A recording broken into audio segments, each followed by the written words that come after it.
Hey, everybody, and welcome to part two of How the Hobby Has Changed. I'm Mark Stanislawski, and this is Good Ideas Comics. You can see the banner behind me, at least part of the banner behind me. I have made comics. If you go to www.goodideascomics.com, I have a store there. You can look over the books. You can order from there. You can also email me at goodideascomics@gmail.com, and we could work out a deal. No issues. I'm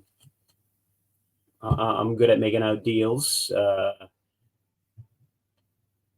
But yeah, we were talking. If you saw part one, we were talking about how the hobby has changed in the 40 plus years that I've been reading and collecting and reading books, comic books.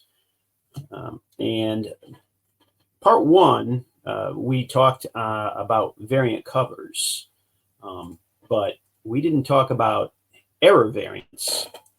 And this is the thing that's kind of ridiculous. Getting into it a little bit is that nowadays, and I see it, and again, you're probably going to see it more nowadays because of social media, and it's more out there than it was in the days when I was collecting and reading. But to my knowledge, we didn't I didn't see a lot of collectors and people vying for number one variant covers, and number two, especially error variants.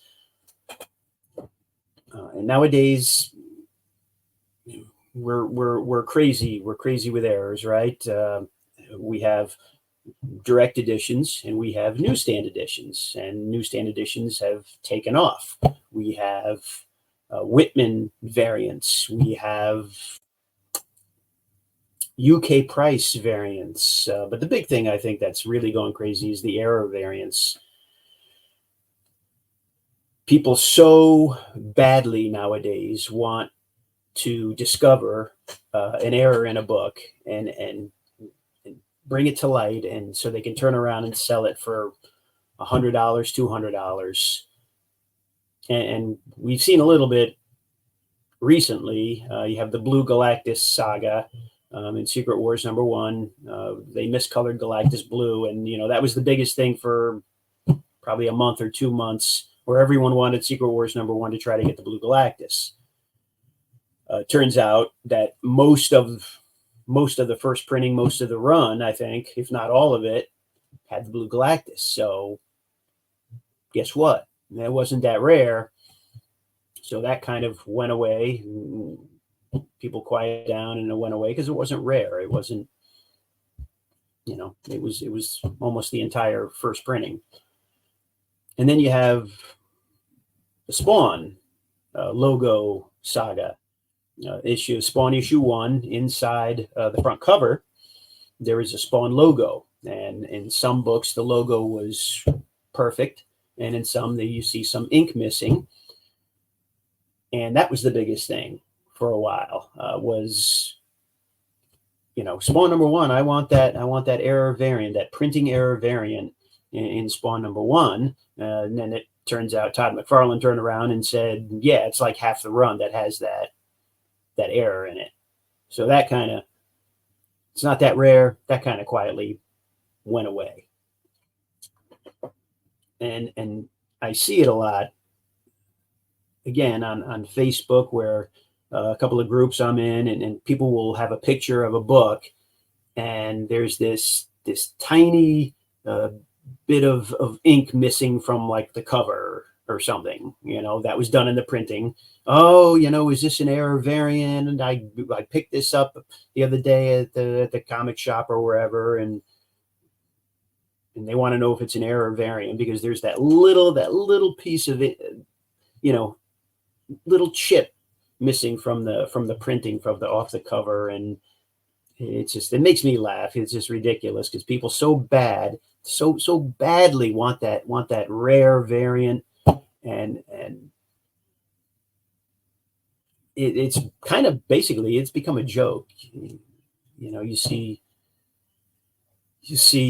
books, you know, that they post up on there that have like water damage, and you know, of course, people invariably say, yeah, that's the water damaged, you know, rare error variant. But it's a joke. But for a lot of people, it's a thing, you know. And then we have the Mark Jewelers inserts variants, and those aren't really error variants, but I'm just talking about variants all over in particular. And I think the whole variant thing has again become crazy, become a little ridiculous. I'm again, I don't actively look for error variants. I'm not a variant person. Again, I'm an older comic book reader slash collector. I look for books that I want to fill in my runs. Maybe books that I enjoy. You know, I like the character, I like the artist, I like the writer, whatever. I don't care if it happens to have a Mark Jewelers. I will say this: back in the day, there was a toy store, and in that toy store, when I first started collecting comics, they had packs of comics, uh, 3 packs, I believe, and they were Whitman. They were Whitman books, and I bought a couple of the packs, and I still have those books. They're Brave and Bold, Brave and the Bold from DC, Whitman variants from those packs, and I didn't like them because those Whitman variants don't have a number on the cover. So I had no idea you have to look inside the book and look at the indicia to get the number. And I got a couple of them, and I didn't like the fact that it didn't have a number on the covers. I couldn't, you know, so just by looking at the cover, I couldn't tell what number it was. So I was like, yeah, no, you know, if I knew Whitman variants were going to be such a thing, 46 years later, I probably would have grabbed every pack that I could, you know, that was on the rack back then. And but you know, who knew, right? Um, so yeah, error variants.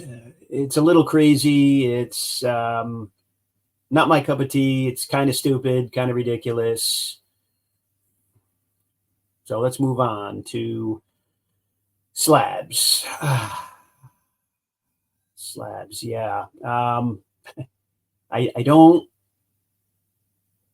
don't understand the idea of slabbing a book, of encasing it in plastic so that you cannot read it. That is foreign to me. That is alien to me. It doesn't make any sense. And the more videos I watch on YouTube of people who are into slabs, they send stuff off to CGC and the other places that do it. I don't know who they are, CBCS, or I don't know. There are some aspects of that slabbing thing that, I mean, to me, it's almost like a scam. And there are aspects of the slabbing that just don't make sense to me. But so you have a book and you submit it, and you pay $30, right, to submit this book, and you think it's a 9.8, and it comes back and you get a 9.6. So obviously you're upset because the book will have more value as a 9.8, right? Because 9.8 is the standard for more or less a perfect comic. The book should not have any defects. Am I correct? Or very little defects, if any. Again, I don't slab. I'm not familiar completely with the process. This is what I'm learning about it. So you don't like that. So you crack the slab and you resubmit it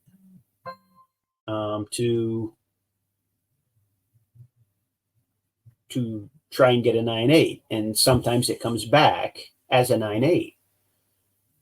So I'm not sure they have guidelines in place, number one, if you can have a 9.6, resubmit it, and get a 9.8. So there's no guidelines in place to say, yes, this has one spine tick, it's an automatic 9.6.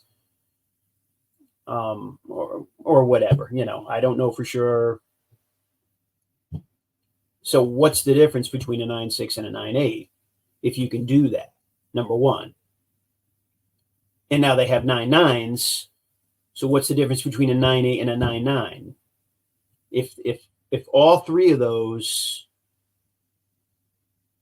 supposedly can be mistaken for one another, then what's the difference between a 9.6, a 9.8, and a 9.9? I don't know. Put it in the comments below if you know, because I certainly don't, and it doesn't make sense to me. So now if you crack it, a 9.6, and you resubmit it and you get the 9.8, well, now you've paid twice for this book to get your 9.8. So now you've paid $60. Let's say it's a book you got a deal and you got it for $10. So now you've invested $70 in this 9.8, and let's say it's a $90 book. Slabbed 9.8, it's a $90 book, let's just say.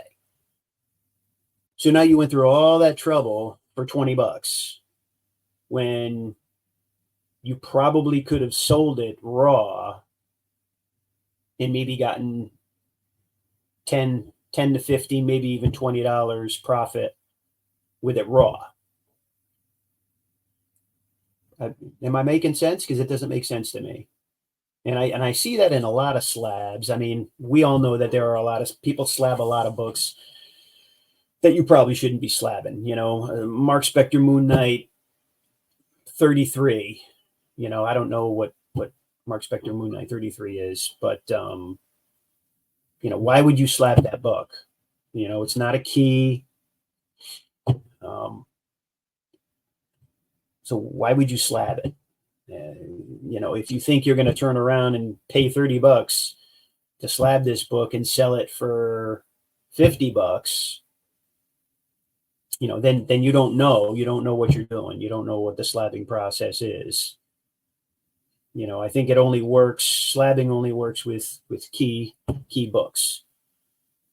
And even depending on the time, some of those keys, again, they're only going to be $80, $70. So let's say if it's at the $70 price at the moment, you submitted it. So now you spent $40 and it comes back a 9.6. So now that's the conundrum. What do? Do you spend another 30 to go to 70, hope to get a 9.8, at which point, if you sell it at that point, there's no profit. You've basically broken even. Unless you turn around and you say, yes, I want to try to get that 9.8, and then hold on to it in hopes that Marvel Studios does something with that character. Again, it doesn't make sense to me. Again, I'm a guy who wants to read books. So I have never owned a slab, and I will never own a slab. And some of the things that I see, again, like I said, it seems to be a scam, because there's a YouTuber on there that sent a book off and he got it back and it came back a conserved grade, which means it was cleaned. But he didn't clean it. So my big question is, how can CGC look at that book and say, that's been cleaned, we're going to give it a conserved grade? They don't know. So now they're assuming books, because it was an older book. I think it was what was it? I think it was Amazing Spider-Man 129, First Punisher. I want to say it was the book, which is still a pricey book, right?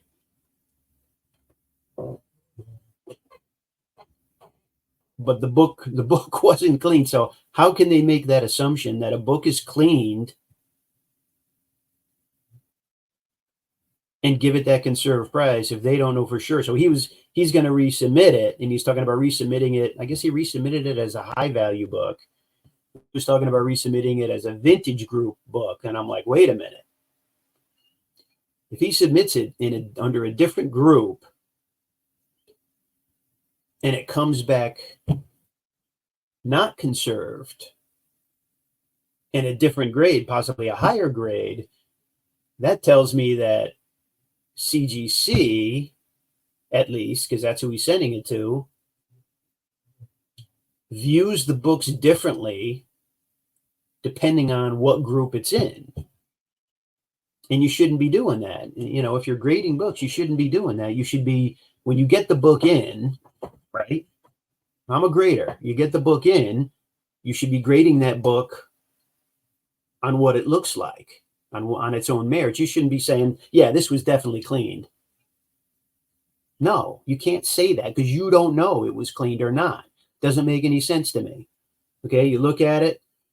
Again, we don't know if there's any guidelines, right, that they have. You look at it, okay, some ticks, some blunting around the edges.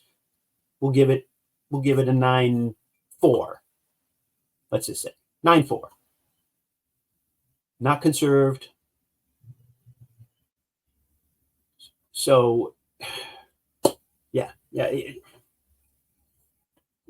If and again, if that's what they're doing, if they're looking at books in different groups differently, and they're not just judging the book on what it is, that to me is a scam. And that's, I think people are crazy for slabbing books anyway. Now, with all that being said, that I don't like slabs and they shouldn't be doing that and all of that, there's a little caveat to that, because I understand slabbing books, legacy books, books that changed the face of comics, for preservation purposes. So I can understand Action Comics #1, Detective Comics number 29, Batman #1, Superman #1, Amazing Fantasy 15, Amazing Spider-Man #1, X-Men #1, Fantastic Four #1. All of these are super key books that literally changed comics. They changed comic books. And I can understand slabbing these books to preserve that history. And I get that, right? And these books are out of my price range. I'll never have any of those slabbed or raw, unless I happen to trip over one in a gutter somewhere. But yeah, the whole slabbing process to me is this close to being a scam. And some of the books that people slab and only wind up with a $20 profit, why would you do that? Why would you go through all of that? And again, and another side of the coin is people might slab a book because it was the first comic that they ever bought, and that particular comic got them into reading and collecting comics. So they might just slab that one book. Okay. I can understand. I could see that. Slabbing your first comic book, and then maybe buying another raw copy that you can read. I suppose, but to deal modern day comics slabbed and to buy them, but being unable to read them just to, as an investment purpose, no, that doesn't make sense to me. Basically, because I'm a reader, and an investor might have a different take on it. But yeah, no, slabs aren't for me. So let's move on. And So now, again, back in the 70s, 80s, when I was reading comics, there were second printings, third printings, but nobody bought them, because when a book came out, when that hot book came out that we wanted, you wanted that first printing because it was the first printing. It was the original copy printing, and it held more value than a second, third, fourth, etc. printing. Um, and then at some point in the last 40 years, the tables turned because some rocket scientist came up with a bright idea that, hey, these printings should be worth more than the first printing because the print run was lower, so they're more rare. Okay, and we're going to get back to that word rare in a minute. And so now people are clamoring for these Death of Superman fifth print or whatever, fourth print, whichever one is crazy, crazier, right? Worth more, if you want to call it that, to some people, because, and I should have did an offshoot on print runs as well, because nobody knows what the actual print run of a book is. Now, there are order numbers that we could look up. Okay, there's a website, Comicron, by John Jackson Miller, and he has order numbers on books from the 90s into the 2000s. ICV2, a website, ICV2, used to have sales numbers, a whole page of sales numbers, but they have since put that behind a paywall, which doesn't make sense. So if you want to pay for it, you can go to ICV2, pay for it, and be privy to those sales numbers from early 2000s into the 2000s. But Comicron also has those numbers to an extent, but it's a good starting point. But yeah, the second, third, fourth printings, but you don't know. The people say, "Oh, it's a more rare printing," but you don't know what the print run was. Nobody does. Only the people at Marvel and DC know the print runs on particular books. You can guess. You can guess what a print run is. I mean, from what I'm hearing, you look at the order numbers and then you add like 200 copies, and that's your print run. But I don't know. 200 copies seems kind of low to me. I know, they send out, or at least they used to send out comp copies to all the creators that worked on the book. And of course, eventually those books would go to conventions from those creators where they sign them, or the people bought them, so they get mixed in to the circulation, along with the order numbers. So yeah, I mean, people are going crazy for other printings because of rarity. I don't know. I don't think they're that rare, and it bugs me. The whole word rare and low print run bugs the crap out of me, and this is what I call propagating the lie. The rare books that aren't that rare, and at least not to me, and the low print runs that people don't know the print run. So what are you talking about? Okay. How about just shut up about low print runs, because you don't know what you're talking about. I saw, and I do this every time when I see this on Facebook or YouTube. Somebody had posted something somewhere, Marvel Star Comics Thundercats number 22, I believe what the issue was. And the guy had said, oh, this book used to be like $10, and now it jumped to $35. Why? Why did it go up so high? What's the significance of it jumping to $35? And somebody in the comments said, all they said, low print run. So I chimed in and commented under him and said, oh yeah, by the way, what was the print run of that issue anyway? And you could hear crickets. And to this day, he's never answered me because he doesn't know. He doesn't know what the print run is. So to say something is a low print run without knowing the numbers, no, you're propagating a lie that people started, that dealers started, so that they can sell these books for a higher price.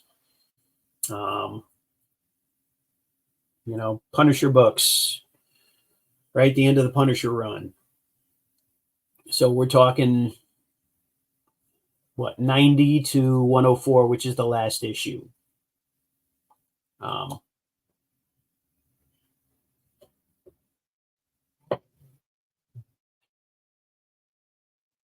I've seen these books, okay, go for $2 a piece. If you go on eBay, I think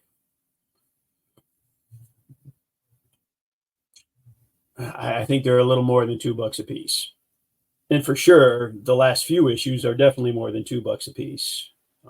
But I was at a show and picked up. I was not at a show. I didn't get the Punishers from a show. I got them online. There was a store online, and I bought a bunch of Punisher books: Punisher, Punisher War Journal, Punisher War Zone, all like the last. Let's see, the Punisher was the last 10 issues minus the Bullseye issue 102, all for $2 a piece.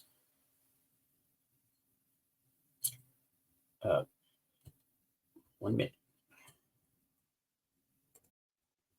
Okay, let's do some visual. Okay, so Punisher 94, right? Punisher 95. Trying to get the glare out. Darn it. How about this? Punisher 96. Doo-doo-doo. 97. Nice issue. 98. $2 a piece. Okay. 99. Nope. 100. $2 for issue 100. 101.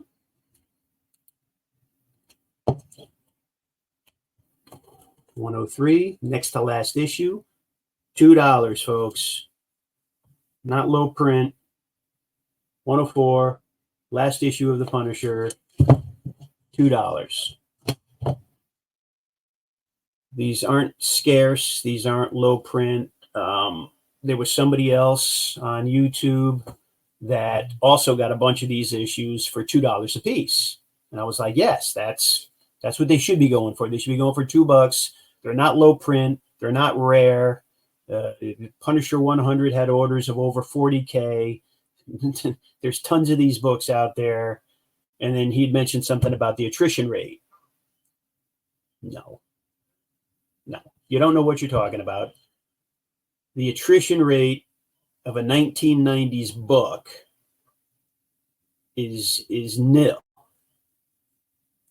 or next to nil. Let's put it that way. Yes, there are probably some copies that maybe we lost in a flood.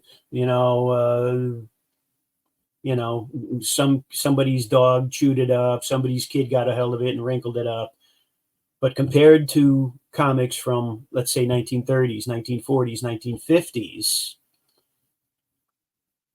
the comics back then, they were kids' entertainment, right? Kids took them, they read them, they folded them up and put them in their back pocket. They traded them with their friends. They whatever. They were not perceived as a collectible, something that could ever attain a value back in the 30s, 40s, 50s. That didn't come on until later. So by the 1990s, we knew that, hey, down the line, these books could be worth stuff. So yeah, no, the attrition rate, you can't use that and say, oh, they're more rare because of the attrition rate. No, sorry, buddy. And again, you go on eBay and other comic, and people are trying to sell these for $6, $7, $8, $10. No, I won't buy it for that. And because it's overpriced. It's way overpriced, and $2. If you know the numbers, if you know the order numbers, you can tell that it's not a rare book. And he was saying, oh, well, I didn't find those in my area. Okay, because and that's another variable, right? Depending on the area you live, things might be a little more expensive. So if you live in a more affluent neighborhood where there's a comic book store, where the median income is a little higher, okay, you see that with gas, possibly with groceries, right? Things are going to cost a little bit more because people are making a little bit more money. So why were comics going to be any different? They're not. If you live in a more affluent neighborhood, yes, this comic book, instead of $2, might be going for $4 to $6 in your comic shop. But at that point, you need to look around. You need to hunt, right? It's the thrill of the hunt. And that's why we do this. And you need to go to shows, because this is what I do. Go to shows. Go to find every place online you could possibly think of to look for these books. Just go all over. Definitely go to shows, because that's where you're going to find your best deals. And I have another one. Just a minute.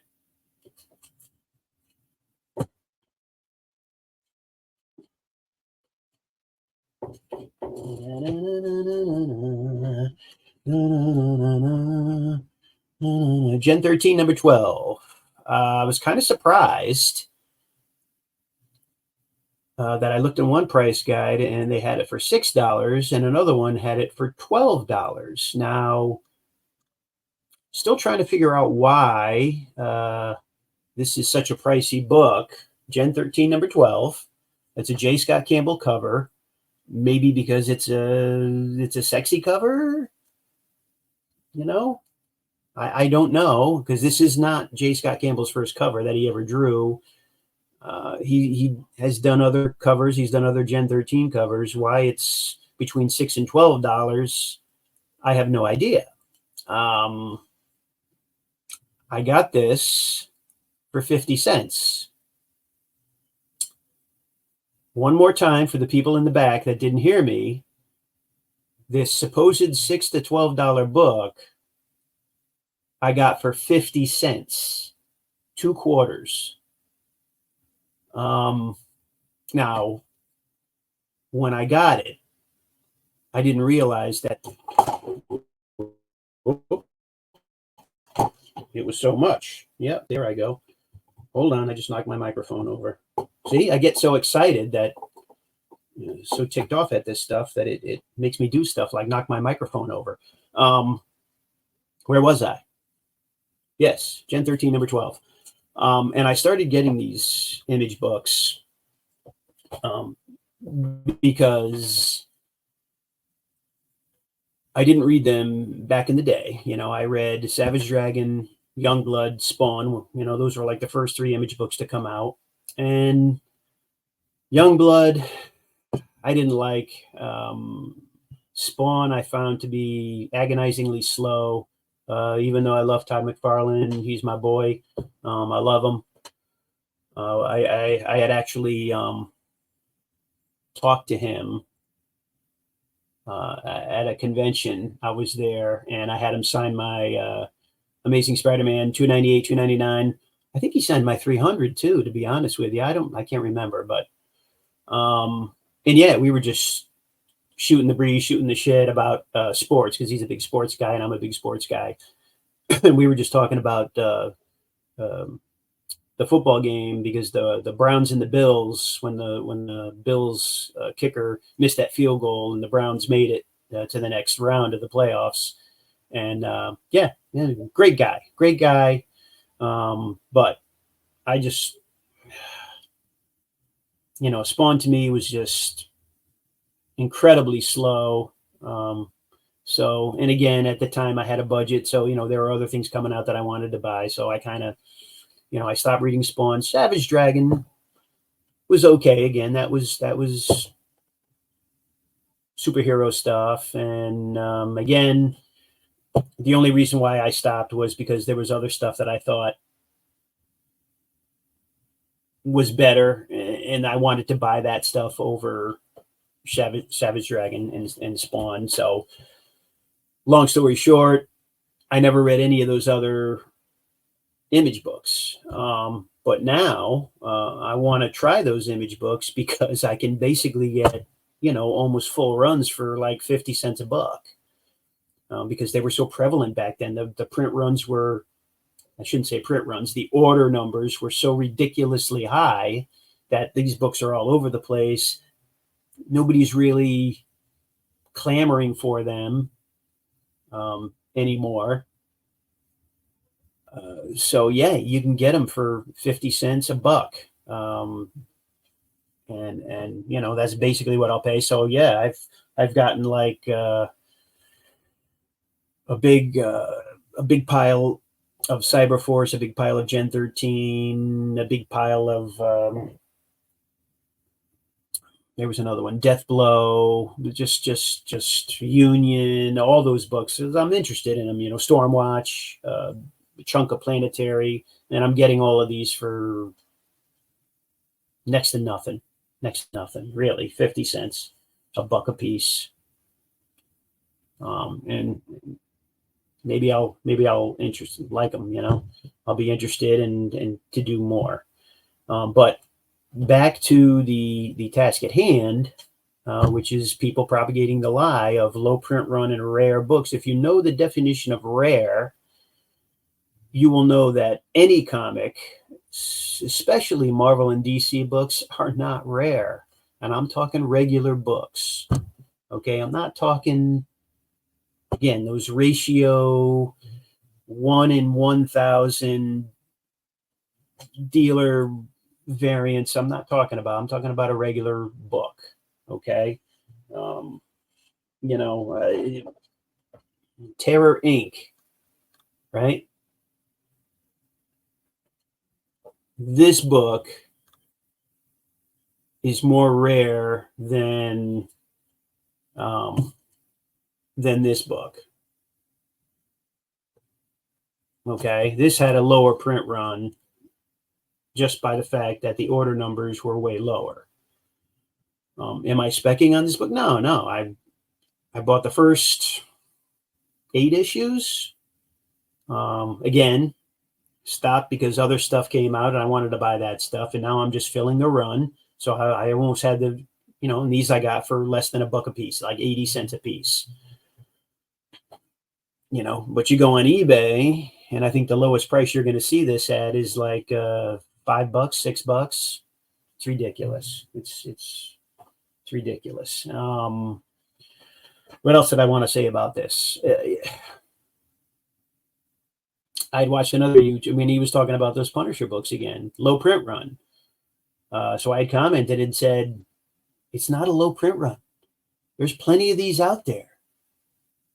And he was like, oh, well, compared to earlier issues. What? Is that what they mean when they say low print run is compared to earlier issues?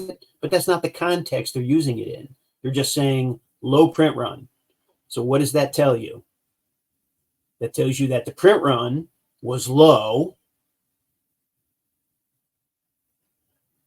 But what's low? Nobody will tell you what low is either. Now we know that at least Marvel, we know once a book went below 20K in orders, that book was targeted for cancellation, because at that point didn't really become profitable. And of course, every book is going to be different because it depends on what you're paying your creative team. Okay, not everybody made the same amount. You know, a bigger guy like John Byrne will make more. So once you hit 20K, yeah, that book is definitely not profitable. And no, and there's also the royalty issues. I don't think they do royalties anymore from what I'm hearing. But back then when they did royalties, once the book hit 20K or below it, the creators also wouldn't get any royalties. So they would just jump ship and go somewhere else. So they can continue making books and getting royalties, starting with a new number one.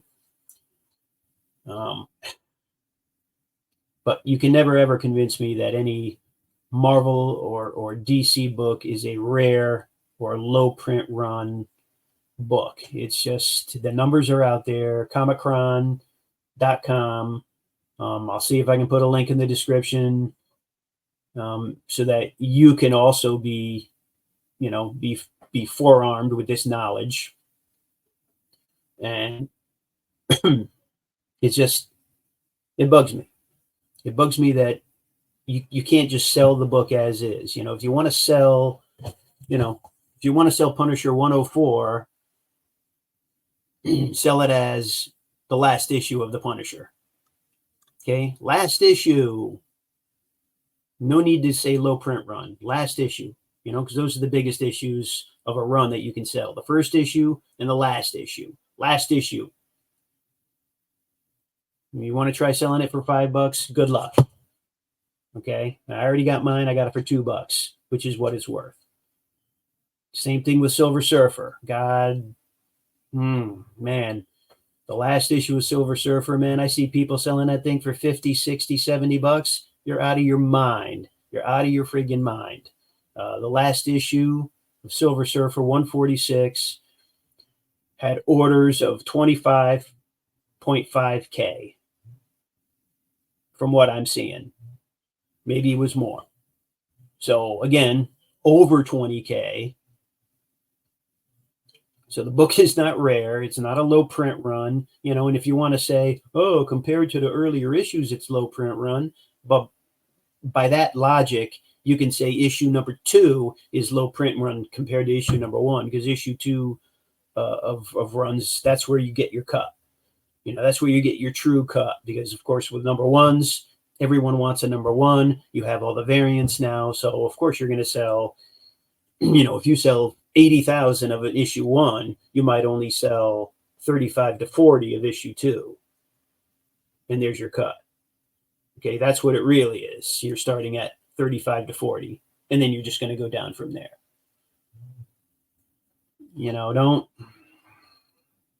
So how about you sell the book what it is and not what it isn't? Because, and you know what? And I could dig out more books. Silver Surfer, I got 133 to 145. Now, at the time that I got 145, I thought 145 was the last issue, but it isn't. 146 is the last issue. But I got 133 to 145. I got 133 to 143, $2 a piece. Again, eBay and probably my comic shop are selling them for $6, $7, $8 a piece. That's dumb. And then 144, 145, I got for $5 a piece, which to me, yeah, I'll take that. 144, 145, the second to last and the third to last issue of Silver Surfer, $5 a piece. That makes sense. So by that logic, I can see 146, the last issue. I can see that being a $10 book. But a $50 book? No. And you know what? If I never get that book in my collection, I'm fine with that. But I'm not going to overpay. I'm not going to pay $50, especially if you tell me it's a low print run, because you're full of shit. Bottom line. you're full of shit. It's not a low print run. There's plenty of these books out there. You just got to find them. And to find them, you got to hunt. And some people don't want to hunt. They just want to buy stuff off eBay. And if that's what you want to do, that's fine. But you're going to pay a premium. Same thing if you want all 9/8. If you want all perfect copies, you're going to pay a premium. And I'm not interested in all perfect copies. As long as it's complete and it's got a semi-smooth. I mean, these are actually really nice copies of these Punishers. These are really nice books. But yeah, if you want to buy, get perfect copies, I'm not into that. As long as it's complete, I just did it again. It's the second time I knocked down my mic. All right, well, we'll have to figure out a different place to put this, or stop moving my hands around. But anyway, so you get some comedy relief too in these videos, see? But yeah,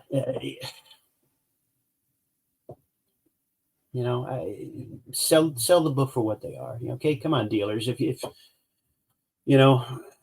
I know you got to make a living, but you can still sell it overpriced for what it is. And yeah, and if you're into near mint copies, then just know that you're going to pay a premium. I'm not into that. And this video has gone on way too long. So I think we're going to end it there. I want to thank you all for joining me in this rant about things how the hobby has changed, and not necessarily for the better in most regards. We talked about slabs. We talked about the ridiculous of error variants. We talked about, the ridiculousness of second, third, and fourth printings and how they're worth more than a first printing, which to me, it just boggles my mind. And then we talked about propagating the lie, and let's not do that. Okay. So thank you very much for tuning in. I'm going to cut it here, and we'll see you in the fight pages.